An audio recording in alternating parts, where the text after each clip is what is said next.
Hi friends, welcome to TNPSC success. இன்றைக்கி நம்ம வீடியோவில் என்ன பார்க்க போகிறோம் அப்படின்னு பார்த்தீங்கன்னா, எல்லாருமே தம்ப்நெயில் பார்த்துருப்பீங்க. இன்றைக்கி நம்ம திட்டக்குழு, அதாவது நான் கான்ஸ்டிடியூஷனல் பாடியில் இருக்கிற திட்டக்குழு பற்றி தான் நம்ம பார்க்க போகிறோம். நான் கான்ஸ்டிடியூஷனல் பாடி அப்படின்னா என்னென்னா, அந்த சட்ட அங்கீகாரம் பெற்றது, சட்ட அங்கீகாரம் பெறாதது அப்படின்னு சொல்லியிருப்பாங்க. 2 இது அரசியலமைப்பில். அதில் சட்ட அங்கீகாரம் பெறாதது வந்து ஒரு 20 டாபிக் இருக்குது. அந்த 20 டாபிக் நம்ம 1 வீக்கில் ஃபுல் சீரீஸாக ஃபுல்லாக முடிக்க போகிறோம். இந்த வீடியோ நம்ம என்ன பார்க்க போகிறோம் அப்படின்னு பார்த்தீங்கன்னா, ஃபஸ்ட்டு திட்டக்குழுவிலேருந்து ஆரம்பிக்கிறோம். திட்டக்குழுவிலேருந்து ஆரம்பித்து அப்படி லாஸ்ட்டாக வந்து பார்த்தீங்கன்னா, எல்லாமே நம்ம 20 டாபிக் கன்ஃபார்ம் ஃபுல்லாக முடிச்சிடலாம் இந்த ஒரு வீக்கில். திங்கள் டு ஞாயிறு இதுக்குள்ளே நம்ம ஃபுல் வீடியோவும் அந்த 20 வீடியோவை நம்ம ஃபுல்லாக பார்த்துடலாம். இப்போ நம்ம வாங்க, நம்ம உள்ளே என்ன இருக்குதுன்னு பார்க்கலாம் வாங்க. இந்த வீடியோ வந்து பார்ட் 1 தான். இதே மாதிரி வந்து நம்ம எத்தனை பார்ட் வேணாலும் போடுறது ரெடியாக இருக்கும். ஃபஸ்ட்டு நீங்கள் வந்து வீடியோ ஃபுல்லாக பாருங்கள். நோட்ஸ் வந்து ஷார்ட் நோட்ஸாக வந்து லாஸ்ட்டில் நான் வந்து கொடுத்துருக்குறேன். அதை நம்ம ரிவைஸ் பண்ணும்போது நோட் பண்ணிக்கங்க. இந்த பிடிஎஃப் வந்து உங்களுக்கு வந்து நான் டிஸ்கிரிப்ஷனில் கொடுக்குறேன், நோட் பண்ணிக்கங்க. வாங்க நம்ம இப்போ வீடியோக்குள்ளே போயிடலாம்.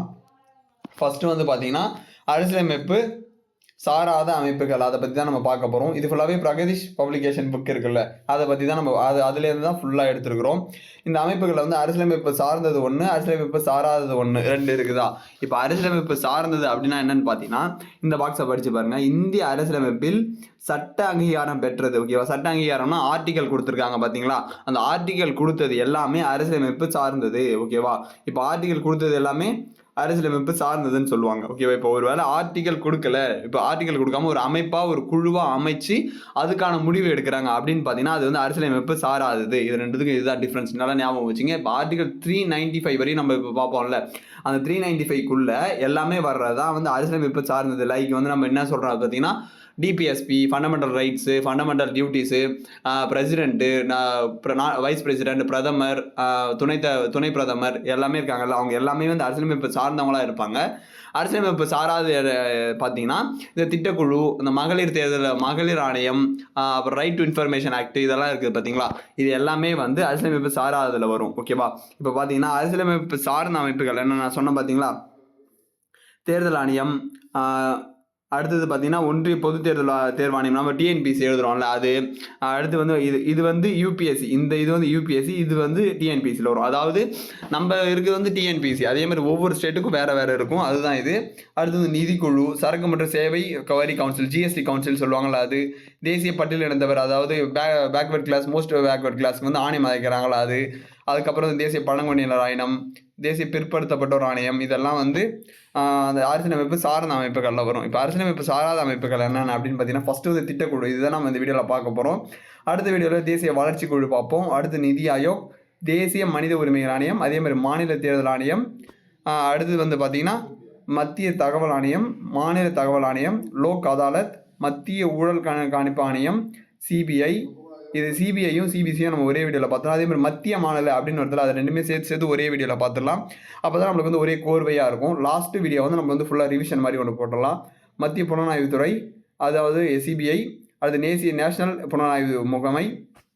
அடுத்தது தேசிய பேரிடர், இந்த சுனாமி எச்சரிக்கையெல்லாம் வந்ததுன்னா இவங்க இந்த இதுக்கு போகிறாங்க. இப்போ பார்த்தீங்கன்னா கடலூர் அந்த மாதிரி மாவட்டத்துக்குலாம், கடலூர், அந்த தஞ்சாவூர், பாண்டிச்சேரி, சென்னை, இந்த இதெல்லாம் வந்து தேசிய பேரிடர் குழு போகிறாங்க அப்படின்னு சொல்கிறாங்க பார்த்தீங்களா, அது வந்து இதில் என்ன போவாங்க. தேசிய பெண்கள் ஆணையம், மாநில பெண்கள் ஆணையம், லோக் ஆயுக்தா, இதில் பார்த்தீங்கன்னா லோக் அதாலத்து, இது வந்து மக்கள் நீதிமன்றம் சொல்லுவாங்க. லோக் அதாலத்துனா இப்போ யாராச்சும் வந்து ஒருத்தவங்க ஊழல் செஞ்சுட்டாங்க அப்படின்னா, அதாவது மத்திய அரசில் யாராச்சும் ஊழல் செஞ்சுட்டாங்கன்னா, மத்திய எம்பி அப்படியே ஊழல் செஞ்சுட்டாங்க, அவங்க வந்து விசாரிக்க லோக்பால்.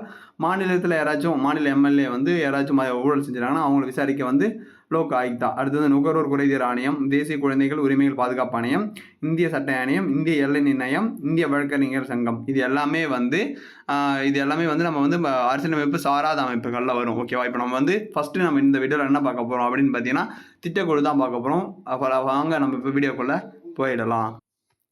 ஃபஸ்ட்டு வந்து பிளானிங் கமிஷன் தான் பார்க்க போகிறோம். பிளானிங் கமிஷனில் வந்து 1946ஆம் ஆண்டு வந்து ஒரு குழு அமைச்சிருக்காங்க. யார் தலைமையில் பார்த்தீங்கன்னா கேசி நியோகி. இந்த கேசி நியோகி யார் அப்படின்னு பார்த்தீங்கன்னா, ஃபஸ்ட்டு ஃபினான்ஸ் கமிஷன் ஒன்று உருவாக்கியிருப்பாங்க. அதோட ஃபஸ்ட்டு தலைவர் தான் இவர். யாருன்னு பார்த்தீங்கன்னா, ஃபினான்ஸ் கமிஷனோட ஃபஸ்ட்டு தலைவர் தான் கேசி நியோகி. இதில் நம்ம ஒரு பாயிண்ட் இப்போ பார்த்தாச்சா. இவர் தலைமையில் வந்து 1946ஆம் ஆண்டில் வந்து ஒரு குழு அமைக்கிறாங்க. ஓகேவா, இன்னும் அதுக்கு தான் வந்து அது மூலயமா தான் நம்ம வந்து திட்டக்குழு போடணும் அப்படின்னு சொல்லி இது பண்ணுறாங்க. அந்த குழு வந்து அறிக்கை இது பண்ணிருப்பாங்கள்ல, பரிந்துரை செஞ்சுருப்பாங்கள்ல, அந்த பரிந்துரை பேரில் 1950ஆம் ஆண்டு மார்ச் மாதம் 15ஆம் தேதி, ஓகேவா, 1950 மார்ச் 15 திட்டக்குழு உருவாக்கப்பட்டது. ஓகேவா. இது வந்து மத்திய திட்டக்குழுன்னு இருக்கு, மாநில திட்டக்குழு 2 இதாக இருக்குது. ஓகேவா. இந்த அமைப்பு வந்து அரசியலமைப்புக்கு அப்பாற்பட்ட அமைப்பாக உருவாக்கப்பட்டது. அதான் அரசியலமைப்பு சாராததுன்னு சொல்கிறாங்கல்ல, அதுதான் வந்து இந்த குழு அப்படின்னு சொல்கிறாங்க. ஓகேவா. அடுத்தது பார்த்தீங்கன்னா இந்த குழுக்கு வந்து வேறு பேர் என்னென்னு பார்த்தீங்கன்னா சூப்பர் கேபினெட் ஒன்று சொல்லுவாங்க, பொருளாதார கேபினெட், இணை கேபினெட். இந்த 3 பேர் இருக்குது. என்னென்ன பேர்னு பார்த்தீங்கன்னா சூப்பர் கேபினெட்டு, பொருளாதார கேபினெட்டு, இணை கேபினெட். இது 3 பேர் தான் வந்து இந்த திட்டக்குழுக்கு வேறு பெயர்கள். ஓகேவா. இதெல்லாம் வந்து ஒரு எக்ஸ்ட்ரா பாயிண்ட். நம்ம வந்து குரூப் 2 ரேஞ்சுக்கு, நம்ம குரூப் 2 குரூப் 1 ரேஞ்சுக்கு படிச்சுட்டு இருக்கோம். ஸோ கொஞ்சம் எக்ஸ்ட்ரா பாயிண்ட் நம்ம தெரிஞ்சுக்கணும். ஓகேவா. இப்போ அடுத்து வந்து இந்த திட்டக்குழு உருவாக்கிட்டாங்க. இதுக்கான நோக்கம் என்னன்னு ஒன்று இருக்கும்ல, அந்த நோக்கம் என்ன அப்படின்னு பார்த்தீங்கன்னா இந்திய அரசின் நிர்வாக தீர்மானத்தின் மூலம் கொண்டு வரப்பட்ட இந்திய திட்டக்குழு நாட்டின் வளங்களை, திட்டக்குழுனா பிளான் போட்டு தர்றது மட்டும் கிடையாது, இதுதான் மெயினான பாயிண்ட். நாட்டின் வளங்களை மிகுந்த திறனுடனும் சமநிலையுடனும் பயன்படுத்துவதற்கான திட்டத்தை உருவாக்க வேண்டும் என்பதே இதன் நோக்கம். ஓகேவா. நாட்டின் வளங்கள் இருக்குல்ல, எல்லாத்துக்குமே கரெக்டாக போகணும். ஓகேவா. இப்போ வந்து எல்லாருக்குமே வந்து ஒரு பக்கம் வந்து அதிகமாக போயிட்டு ஒரு பக்கம் கம்மியாக போகக்கூடாது, சமநிலையில் எல்லாருக்குமே இருக்கணும். அந்த வளங்களை நம்ம பாதுகாக்கணும், இதுக்கான ஒரு திட்டத்தை வந்து நம்ம உருவாக்கணும் அப்படின்னு சொல்லிட்டு உருவாக்கினது தான் இந்த திட்டக்குழு அப்படின்னு சொல்கிறாங்க. இப்போ 2வது பாயிண்ட்டை பார்த்தீங்கன்னா திட்டங்களை உருவாக்குவது தொடர்பான ஆலோசகர் என்ற பங்களிப்பினை மட்டுமே திட்ட ஆணையம் ஆற்றுகிறது. அத்திட்டங்களை நடைமுறைப்படுத்துவது மத்திய மாநில அரசுகளின் கடமையாகும். இந்த பாயிண்ட் என்ன சொல்றாங்க அப்படின்னு பார்த்தீங்கன்னா இந்த திட்டக்குழு வந்து வெறும் திட்டங்களை மட்டும்தான் அறிவிக்கும். ஓகேவா. திட்டக்குழு எதுக்குன்னா இந்த திட்டக்குழு எதுக்குன்னா பார்த்தீங்கன்னா திட்டங்களை மட்டும்தான் நம்மளுக்கு வந்து மத்திய அரசுக்கோ மாநில அரசுக்கோ ஒரு இன்ஸ்ட்ரக்ஷன் மாதிரி கொடுக்கும். இதை வந்து நடைமுறைப்படுத்துறது யாருன்னு பார்த்தீங்கன்னா மத்திய அரசும் மாநில அரசும். மத்தியில் நடைமுறைப்படுத்தினா மத்திய அரசும், மாநிலங்களில் நடைமுறைப்படுத்தினா மாநில அரசு. இது ரெண்டும் வந்து நடைமுறைப்படுத்தும் அப்படின்னு சொல்கிறாங்க. ஓகேவா. இப்போ புரிஞ்சிச்சு அந்த 2 பாயிண்ட். இதோட நோக்கம் என்னன்னு பார்த்தீங்கன்னா வளங்களையும் சமநிலையில் பண்ணணும் அப்படின்னு சொல்லியிருக்காங்க. ஓகே. வளங்களை சமநிலையோட அளிக்கணும். 2வது வந்து திட்டங்கள் வந்து அந்த திட்டங்களை வந்து ஆலோசனை, அந்த அறிக்கை மட்டும்தான் வெளியும். இதை வந்து செயல்படுத்துறது வந்து மத்திய மாநில அரசு. ஓகேவா. புரிஞ்சிருச்சா. இப்போ அடுத்த திட்டக்குழுவின் அமைப்பு பார்க்க போகிறோம். திட்டக்குழு அமைப்பு வந்து தலைவர் யார் இருப்பாங்க பார்த்தீங்கன்னா பிரதமர் தான் எப்பயுமே வந்து திட்டக்குழுவோட தலைவராக இருப்பார். அடுத்து துணைத் தலைவர் யாருன்னு பார்த்தீங்கன்னா முழு நேர நிர்வாக தலைவராக வந்து துணைத் தலைவர் இருப்பார். ஓகேவா. துணைத் தலைவர் தான் வந்து இப்போ வந்து பிரதமர் வந்து எல்லாத்துக்குமே தலைவராக ஒரு 10-15 போஸ்டிங் வந்து பிரதமர் தான் தலைவராக இருப்பார். ஸோ எல்லாத்தையுமே பார்க்க முடியாது அப்படின்னு சொல்லிட்டு ஒரு துணைத் தலைவர் இருப்பார். துணைத் தலைவர் தான் வந்து இவரோட உண்மையான தலைவர் அப்படின்னு சொல்லுவாங்க. ஓகேவா. இப்போ வந்து பிரசிடென்ட் பிரதமர் இருக்காங்க பார்த்தீங்களா. பிரசிடென்ட் வந்து உண்மையான தலைவர், பிரசிடென்ட் வந்து நிர்வாக தலைவர், பிரதமர் தானே உண்மையான தலைவர். ஓகே. ஒரு மாற்றி சொல்கிறேன்னு நினைக்கிறேன். ஆமாம், பிரசிடென்ட் தான் வந்து உண்மையான தலைவர்னு சொல்லுவாங்க, பிரதமர் வந்து நிர்வாக தலைவர்னு சொல்லுவாங்களா. அதே மாதிரி தான் இதில் தலைவர் வந்து பிரதமர் வந்து என்னன்னு இருப்பார்னா ஒரு பதவி வழி தலைவராக மட்டும்தான் இருப்பார். துணைத் தலைவர் தான் வந்து அந்த எல்லா இதுவுமே பார்த்துப்பார். ஓகேவா. இப்போ இவர் வந்து என்ன கேபினெட் அமைச்சருக்கு இணைய அந்தஸ்து சொல்லுவாங்க. கேபினெட் அமைச்சர்னா அமைச்சரவையில் 3 இருக்குது. 3 டைப்ஸ் தான் வந்து அமைச்சரவையில் இருக்குது. ஓகேவா. என்னென்ன அமைச்சர்னு பார்த்தீங்கன்னா கேபினெட் அமைச்சர் தான் ஃபஸ்ட்டு. ஓகேவா. அடுத்தது வந்து ராசாங்க அமைச்சர்னு இருப்பார். அடுத்து வந்து 3வது வந்து இணை அமைச்சர். ஓகே. இந்த 3 அமைச்சர் இருக்கும். ஃபஸ்ட்டு வந்து கேபினெட் அமைச்சர் இருக்குல்ல, இந்த கேபினெட் அமைச்சருக்கு ஏற்ற ஒரு அந்தஸ்து வந்து இந்த துணைத் தலைவருக்கு இருக்குது அப்படின்னு சொல்கிறாங்க. ஓகேவா. அடுத்தது இவர் கேபினெட் அமைச்சரவையில் உறுப்பினராக இல்லாவிட்டாலும் அனைத்து கேபினெட் கூட்டங்களும் அழைக்கப்படுவார். இவர் வந்து துணைத் தலைவர், திட்டக்குழுவோட துணைத் தலைவராக தான் இருக்கிறாரு. ஆனால் வந்து கேபினெட் அமைச்சருக்கு அந்தஸ்து இருக்குல்ல. இப்போ கேபினெட் அமைச்சரவை கூட்டம் அப்படின்னு சொல்லிட்டு ஒன்று நடைபெறுதுன்னா இவரை வந்து கன்ஃபார்ம் அந்த இடத்துல கூப்பிடுவாங்க. அப்படி கூப்பிட்டாலும் இவருக்கு அந்த இடத்துல ஏதாச்சும் ஒரு முடிவு எட்ட போகிறாங்க அப்படின்னு பார்த்தீங்கன்னா அவருக்கு எந்த ஒரு ஓட்டிங்குமே கிடையாது அந்த இடத்துல அப்படின்னு சொல்லியிருப்பாங்க. இந்த பாயிண்ட்டை பாருங்கள். ஆனால் அவருக்கு கேபினெட் கூட்டத்தில் வாக்களிக்கும் உரிமை கிடையாது. No vote for. திட்டக்குழுவோட துணைத் தலைவருக்கு வந்து ஒரு கேபினெட் அமைச்சரவை மீட்டிங்கில் ஏதாச்சும் முடிவு எடுக்க போகிறாங்க அப்படின்னா அந்த இடத்துல எந்த ஒரு ஓட்டிங்கும் கிடையாது அப்படின்னு சொல்கிறாங்க. ஓகேவா. இப்போ அடுத்த பாயிண்ட் என்ன அப்படின்னு பார்த்தீங்கன்னா திட்டக்குழு தயாரிக்கும் 5 ஆண்டு திட்டங்களை மத்திய கேபினெட்டில் சமர்ப்பிக்க இவருக்கே அதிகாரம் உண்டு. இப்போ பார்த்தீங்கன்னா திட்டக்குழு வந்து ஒரு திட்டத்தை வந்து உருவாக்கிட்டாங்க. ஓகே. இந்த திட்டத்தை வந்து யார்கிட்ட கொடுப்பாங்க அப்படின்னு பார்த்தீங்கன்னா இந்த துணைத் தலைவர்கிட்ட கொடுப்பாங்க. இந்த துணைத் தலைவர் வந்து கேபினெட் மீட்டிங் ஒன்று நடக்கும்ல. இப்போ பார்த்துருங்க திட்டக்குழு. ஓகேவா. திட்டக்குழு வந்து யார்கிட்ட கொடுப்பாங்கன்னா இந்த துணைத் தலைவர்கிட்ட கொடுப்பாங்க. இந்த துணைத் தலைவர் யார்கிட்ட கொடுப்பாரு அப்படின்னு பார்த்தீங்கன்னா இவங்களோட அந்த கேபினெட் மீட்டிங் நடக்கும்ல, இந்த கேபினெட் மீட்டிங்கில் கொடுப்பாரு. ஓகேவா. இவருக்கு மட்டும்தான் இந்த அதிகாரம் இருக்குது. இந்த திட்டத்தை இந்த கேபினெட் மீட்டிங்கில் சமர்ப்பிக்க இவருக்கு மட்டுமே அதிகாரம் இருக்குது அப்படின்னு சொல்கிறாங்க. ஓகேவா. புரிஞ்சுச்சா இந்த பாயிண்ட்டு. இப்போ அடுத்த பாயிண்ட் வந்து முழுநேர உறுப்பினர்கள் இருப்பாங்க. முழுநேர உறுப்பினர்கள் வந்து 4 to 7 உறுப்பினர்கள் இருப்பாங்க. ஓகேவா. முழுநேர உறுப்பினர்களுக்கு வந்து இணை அமைச்சர்களின் அந்தஸ்து இருக்கும். இப்போ துணைத் தலைவருக்கு யாரோட அந்தஸ்து இருக்குது? கேபினெட் அமைச்சர் அந்தஸ்து இருக்கா? அப்போ இந்த முழுநேர உறுப்பினர்கள் இணை அமைச்சர்களின் அந்தஸ்து இருக்குது. ஓகேவா? அடுத்த முழுநேர உறுப்பினர்களை பொறுத்தமட்டில் தொழில்நுட்பத்துறை, பொருளாதாரம், நிர்வாகம் ஆகிய துறைகளில் திறன் மிக்கவர்களாக இருப்பவர்கள் நியமிக்கப்படும். இதில் வந்து இம்பார்ட்டன்ட் பாயிண்ட் என்னன்னு பார்த்தீங்கன்னா 4லேருந்து 7 மெம்பர்ஸ் இருப்பாங்க. இணையமைச்சர் வந்து அந்தஸ்து இருக்கணும் அப்படின்னு சொல்லிட்டு அந்த 2 பாயிண்ட் மட்டும் நீங்கள் ஞாபகம் வச்சுக்கிட்டாலே போதும். ஓகேவா? அடுத்து வந்து பகுதி நேர உறுப்பினர்கள். சில மத்திய அமைச்சர்கள் குழுவின் பகுதி நேர உறுப்பினராக இருப்பார்கள். அடுத்தது வந்து நிதி அமைச்சர். இதில் வந்து இம்பார்ட்டன்ட் பாயிண்ட் அப்படின்னு பார்த்தீங்கன்னா உறுப்பினர்கள் எண்ணிக்கை வந்து அரசின் பொறுத்தே இருக்கும். அடுத்து உறுப்பினர்கள் எவ்வித தகுதியும் விளக்கமும் கிடையாது. இவர்கள் அரசின் விருப்பப்படி நியமிக்கப்படுவார்கள். 3 பாயிண்ட் மட்டும் தான். உறுப்பினர்கள் எண்ணிக்கை வந்து அரசு பொறுத்து தான் இருக்கும். அரசு வந்து எத்தனை உறுப்பினர் வேணால் நியமிச்சுக்கலாம். ஓகேவா? இவருக்குன்னு எந்த தகுதியும் கிடையாது அப்படின்னு சொல்லியிருக்காங்க. அடுத்து வந்து அரசு விருப்பப்படி இவங்க நியமிக்கப்படுவார்கள். இந்த 3 பாயிண்ட் மட்டும் ஞாபகம் வச்சுங்க. அடுத்து செயலாளர் வந்து ஒரு மூத்த IAS அதிகாரி வந்து இதுக்கான செயலாளராக இருப்பார். ஓகேவா? இந்த எல்லாமே பார்த்துங்க. இப்போ இந்த ஒரு 4 பாயிண்ட் பார்த்தாச்சா? அடுத்து வந்து திட்டக்குழு முழுமையாக மத்திய அளவில் அமைக்கப்பட்ட அமைப்பாகும். இதில் மாநிலங்களுக்கு பிரதிநிதித்துவம் இல்லை. திட்டக்குழு ஆலோசனை வழங்கும் பணியை செய்கிறது. புரிஞ்சிச்சா? இப்போ வந்து திட்டக்குழு முழுவதுமே வந்து மத்திய அரசால் செய்யப்பட்டது தான். இதில் மாநிலங்களுக்கு பிரதிநிதித்துவம் இல்லைன்னு சொல்கிறாங்க. திட்டக்குழு வந்து 2ஆக பிரியுன்னு சொன்னால் மத்திய திட்டக்குழு ஒன்று, மாநில திட்டக்குழு ஒன்று 2ஆக பிரியுமா? மத்திய திட்டக்குழு தான் வந்து மத்திய அரசால் ஆரம்பிக்கப்படும். மாநில திட்டக்குழு வந்து ஃபுல்லாகவே மாநிலங்களுக்கு தான் பிரதிநிதித்துவம் கொடுக்கும். ஓகே, அந்த 2 பாயிண்ட் டிஃப்ரென்ஸ் பொறுத்துக்குங்க. இப்போ வந்து திட்டக்குழுவோட பணிகள் மற்றும் செயல்பாடுகள் பார்க்கலாம்.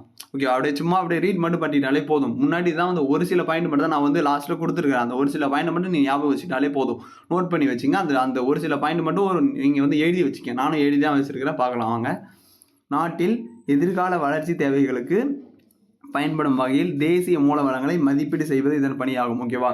நாட்டின் எதிர்கால வளர்ச்சிக்கு பாடுபடணும் அப்படின்னு சொல்லிட்டு இந்த திட்டக்குழுவை இது பண்ணுவாங்க. அடுத்த மூல வளங்களை மிகுந்த திறனுடன் சமநிலை, இதுதான் முன்னாடி பார்த்தாச்சு. இதுதான் அதோட நோக்கமாகவே இருக்கும். ஓகேவா? அடுத்து வந்து நாட்டில் அவ்வப்போது நிலவும் சூழ்நிலைகளுக்கு தகுந்தவாறு திட்டங்களை உருவாக்கி அதனை திறம்பட நடைமுறைப்படுத்துவது வகை செய்யுதல். ஓகேவா?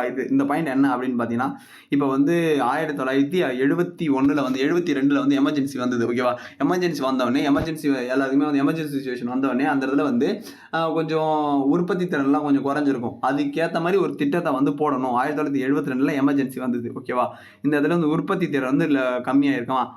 அதுக்கேற்ற மாதிரி ஒரு திட்டத்தை வகுக்கணும் அப்படின்னு சொல்லிட்டு காலத்திற்கு ஏற்ப வந்து ஒரு திட்டத்தை உருவாக்கி செயல்படுத்த தான் இந்த திட்டக்குழுவோட வேலை அப்படின்னு சொல்றாங்க. ஓகேவா? அடுத்த 4வது பாயிண்ட் பார்த்தீங்கன்னா, ஒரு திட்டத்தில் பல்வேறு கட்டங்களில் நிறைவேற்றப்பட வேண்டிய இலக்குகளை ஆணையம் வரையறை செய்கின்றது. ஓகேவா?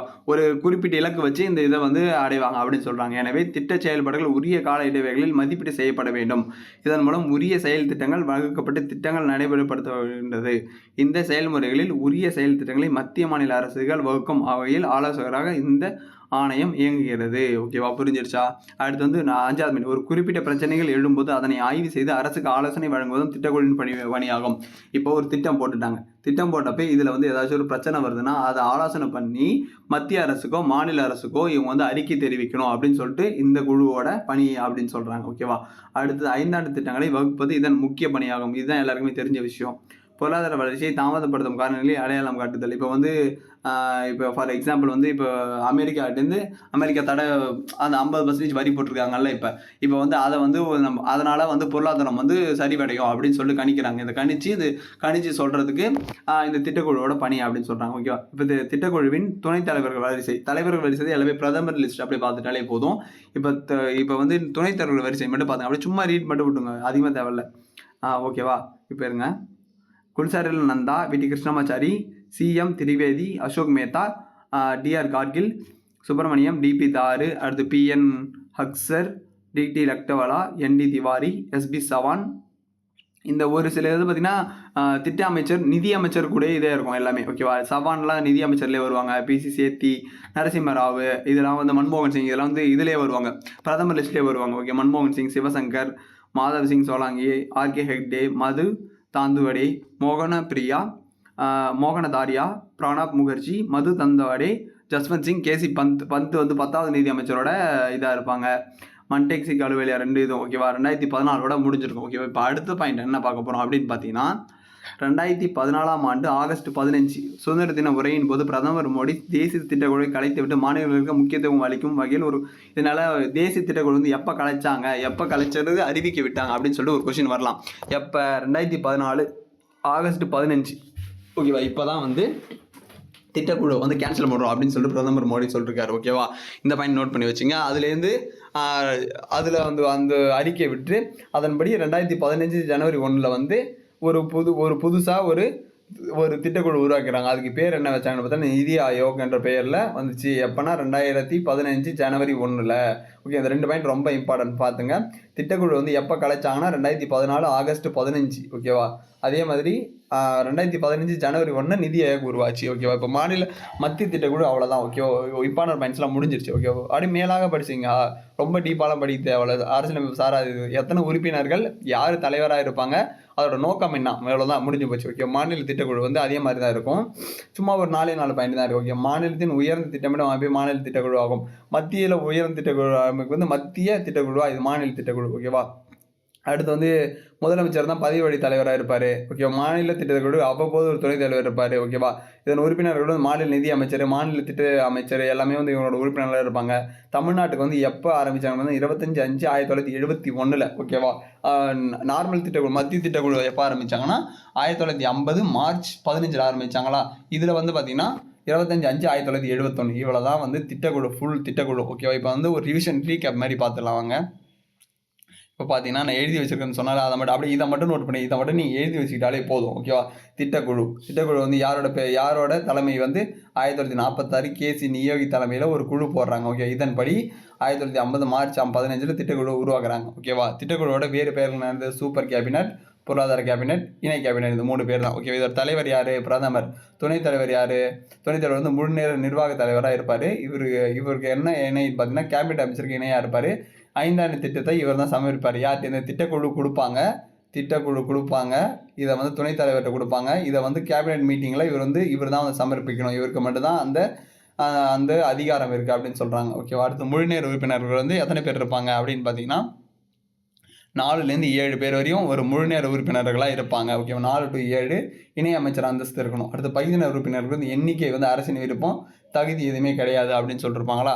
அடுத்து வந்து செயலாளர் வந்து மூத்த IAS அதிகாரி இருப்பார். திட்டக்குழு எப்போ கலைச்சாங்க, 2014 ஆகஸ்ட் 15 PM நரேந்திர மோடியால் திட்டக்குழுவை கலைச்சிட்டு ஒரு புதிய குழுவை வந்து அறிவிப்போம் அப்படின்னு சொல்லிட்டு அறிவித்தார். அது எப்போ உருவாக்கணும் அப்படின்னு வந்து 2015 ஜனவரி 1. அதுக்கு பேர் என்ன, நிதி ஆயோக். ஓகேவா. இப்போ அடுத்த பாயிண்ட் இன்னும் ஒரு இன்டெரக்ட் பாயிண்ட் தான் பார்த்தீங்கன்னா மாநில திட்டக்குழு. CM தான் தலைவராக இருப்பார், ஒரு துணைத் தலைவராக இருப்பாங்க. எப்போ உருவாக்கணும்னா 25/5/1971. இவ்வளோ தான் வந்து திட்டக்குழு ஃபுல்லாக ஒரே வீடியோவில் முடிஞ்சிருச்சு. இதே மாதிரி நம்ம இப்போ திட்டக்குழு முடிச்சிட்டோமா, இப்போ அடுத்தது வந்து NDC பார்ப்போம். இதே மாதிரி டெய்லி ஒரு வீடியோ இல்லை டெய்லி 2 வீடியோவில் பார்த்தோம்னா இந்த ஒரு வீக்கில் நம்ம வந்து நான் கான்ஸ்டியூஷன் பாடி நான் கான்ஸ்டியூஷன் பாடி வந்து ஃபுல்லாக முடிச்சிடலாம். ஓகேவா ஃப்ரெண்ட்ஸ். இதே உங்கள் ஃப்ரெண்ட்ஸுக்கெலாம் இதே மாதிரி இந்த வீடியோ உங்களுக்கு பிடிச்சதுன்னா உங்கள் ஃப்ரெண்ட்ஸுக்கெலாம் வந்து ஷேர் பண்ணுறேங்க. மறக்காமல் வீடியோக்கு ஒரு லைக் பண்ணுறேங்க. லாஸ்ட்டாக ஒரே ஒரு கொஸ்டின் மட்டும் கேட்குறேன். TN ஓகேவா. பாருங்கள் ஒரு நிமிஷம். TNல எப்போ திட்டக்குழு அமைச்சாங்க, இதை மட்டும் நீங்கள் வந்து எப்படியாவது கமெண்டில் ஒரே ஒரு கமெண்டில் மட்டும் போட்டுருங்க. நான் வந்து லாஸ்ட்டாகவும் சொன்னேன், அதுக்கு முன்னாடி ஒரு ரீகேப்லேயும் சொன்னேன். எல்லாத்துலேயும் 2 இடத்துல சொன்னேன். TNல எப்போ திட்டக்குழு அமைச்சாங்க, இதை மட்டும் நீங்கள் கமெண்டில் சொல்லுங்கள். Okay friends, thank you.